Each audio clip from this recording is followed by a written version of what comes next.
చీచి చేసి కేలేని మొగుడు గారండాయ్ గుయ్ గుయ్ గుయ్ గుయ్ అంటూ మీదికి రాకుండా గంపెడి పిల్లలతో ఇంటిని నింపావే సాపాదిండు సంసారాన్ని మేడెక్కించావే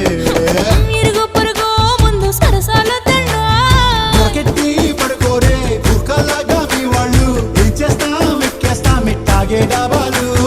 పెళ్ళయి సన్నాళ్ళే అయినా కానీ మాస్తారు తగ్గేదే లేదంటూ నా కొంగనికే పడుతుంటారు హే గోదారి గట్టు మీద రామసలకావే